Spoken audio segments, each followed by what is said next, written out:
Hello and welcome back to my channel. Today we have a very lofty TBR video. I hope to read these 41 books in the month of June, so let's get into it.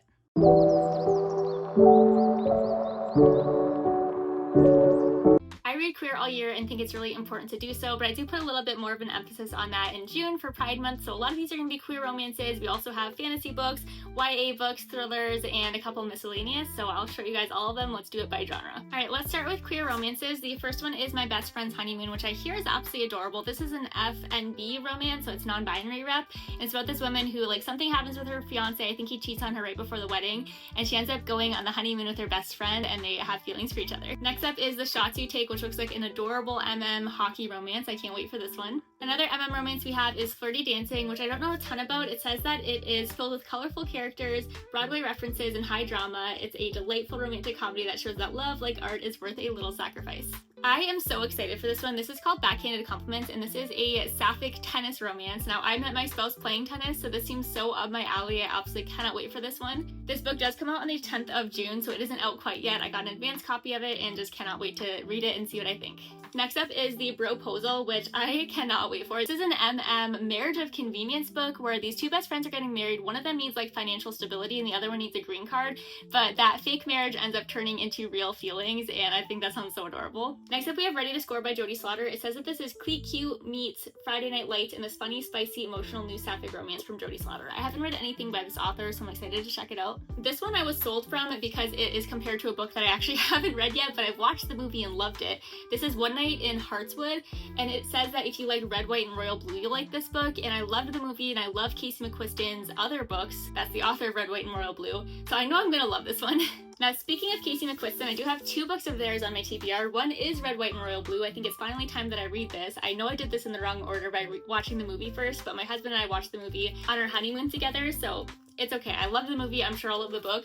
We also have One Last Stop, which I think is a sapphic story, and I, again, love Casey McQuiston's writing, so I know these are going to be phenomenal. We also have The Romantic Tragedies of a Drama King. This one says it's a wonderfully hilarious rom-com from breakfast star Harry Trevaldwin about boldly being yourself, going for what you want, and never losing sight of who truly has your back. And lastly, for adult queer romances that I actually have a copy in my hands of, I have a few books at the end of the video that I can't find my copies of that I'll put up pictures, but this one is The Nightmare Before Christmas, and I think this book sounds so fun. It's probably the wrong time of year to read this because I think this is a Halloween Christmas themed book, but I think I'm going to try to squeeze it in this month. If it doesn't happen, I'll push it to the fall. But this one says, is a quirky rom-com where the golden-hearted Prince of Christmas falls for the totally off-limits Prince of Halloween. I think it has little fantasy elements in it too, so can't wait for this. Okay, let's move on to fantasy sci-fi dystopian next. The first one is The Shutouts. This is a queer dystopian novel. It's the same author as Yours for the Taking. I'll put a picture here, but I loved Yours for the Taking, and this is the second book. I don't think it's a series, but I think they're in the same world at least.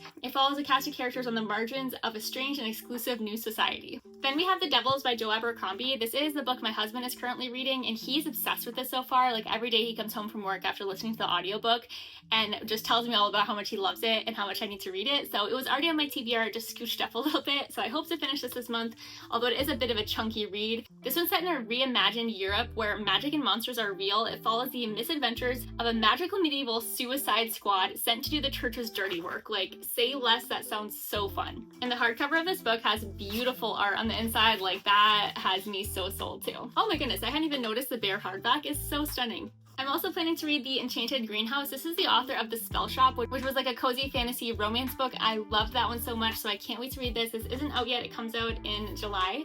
I'm planning to read both books by Nikki Ehrlich. This one, which is her new book that comes out in the middle of the month, Poppy Fields, as well as The Measure, which I hear amazing things about. I think they're both sci-fi fantasy, but I could be mistaken. I know this one follows this experimental treatment where you can go and sleep away your grief. Basically, the idea is that you wake up without the grief after weeks and weeks of sleeping, but there is a side effect that can happen that is less than ideal. And lastly, for fantasy, we have Bury Our Bones in the Midnight Soil by V.E. Schwab. I'm so excited for this one. I love V.E. Schwab's writing so very much. This is a bit of a thicker book, but can't wait to dive into this. Okay, next up, let's do a couple miscellaneous books. We have a poetry book called Things I Never Got to Tell You. I love this author's books. His name's Christopher M. Tintillo, and he wrote a couple of YA books that I am obsessed with, so I can't wait to read this. This is the first in 3 poetry books he's publishing. Also in my miscellaneous pile is Frederick Bachman's My Friends. I read about 2/3 of this book last month and decided to take my time with the ending. Ooh. my bookmark because I am just obsessed with this writing. Like, it is beautiful. It's probably the most beautiful book I've ever read. The amount of quotes in this that I've tabbed, and I do not like tabbing books normally.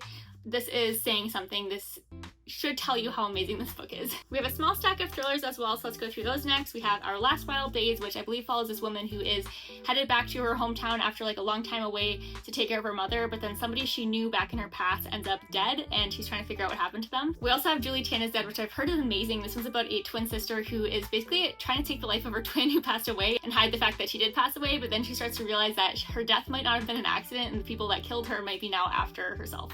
Next up, we have Don't Let Him In by Lisa Jewell. I love this author's book so much. She's one of my very favorite thriller authors, and I'm like 50% of my way through this one, and I love it. It's so unhinged and so much fun. It follows this man who seems to be perfect. He seems to be the perfect man, the perfect husband, but you're gonna learn all these connections between these different women that maybe he's not so perfect after all. And lastly, for adult thrillers, we have Not Quite Dead Yet by Holly Jackson. This is the author of A Good Girl's Guide to Murder, which is a series I loved.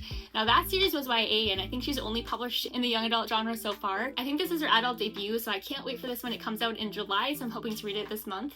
Next up, let's do some more romances. These ones aren't queer, but they snuck their way into my TBR anyways. We have Spring Fling, which I meant to read last month and just didn't quite get to it. This says, rekindle your belief in the magic of first love and the charm of small towns with this delightful friends to lovers rom-com. We also have Offside, which is a hockey romance that I believe was indie published previously, but it got picked up by Tor.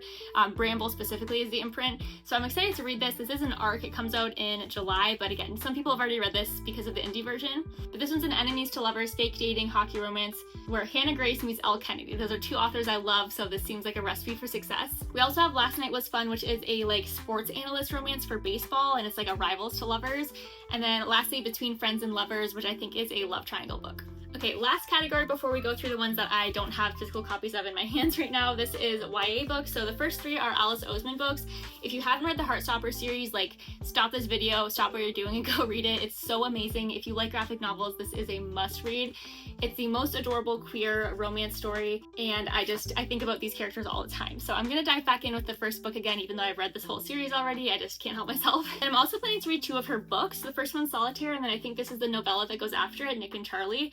These are also YA, and I think they follow the same characters as are in the Heartstopper book, so it seems like a no-brainer. I have to read these. We also have a YA mystery book called Pride or Die. This one follows like this LGBTQ club that is at the school when a different student, I think, gets murdered, and so they're the suspects, but they're also trying to clear their names so that the club has a future so they can help future queer kids at the school. Then I have The Survivor Wants to Die at the End. This is from the series They Both Die at the End, which I loved the first two books so much. They are so brutal. I was emotionally wrecked after reading both of those, so this one's gonna destroy me because it's like double the size, but absolutely cannot wait for these. They're queer YA romances, but the premise, like, it will destroy you.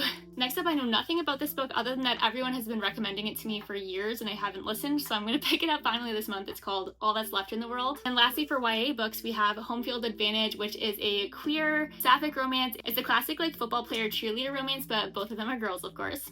Now for a few books that I do not have physical copies of, I'll put the pictures of all of them here, but off the top of my head, I know there's a thriller by Allison Galen. It's the same author as a thriller I read last month that I absolutely adored, but I am excited for that thriller. We also have Cleat Cute, which is a queer romance book. We have What the Woods Took, which is a queer YA mystery book that looks amazing. Everyone I Kissed Since You Got Famous, which is an adult queer romance book. Second Chances in Newport Stevens, which is also an adult queer romance book. We have Hooked by Emily McIntyre, which I already finished before starting this video. It was just like a palate cleanser book. I'll have my thoughts on it at my wrap up, but that's on the monthly TBR. And then lastly, a fantasy book called The Prince Without Sorrow, and I think that one's queer as well, but I don't know anything about that one, so I'm going in blind. Alright, that is everything. Thank you so much for watching. This is definitely a very lofty TBR. We'll see how many I get through. I usually read about 30 books in a month, so I probably won't get through all of them, but I'll do my best. If there are any books that you have read and really loved and want me to prioritize reading this month, then let me know in the comments, and I hope everyone has an amazing reading month in June.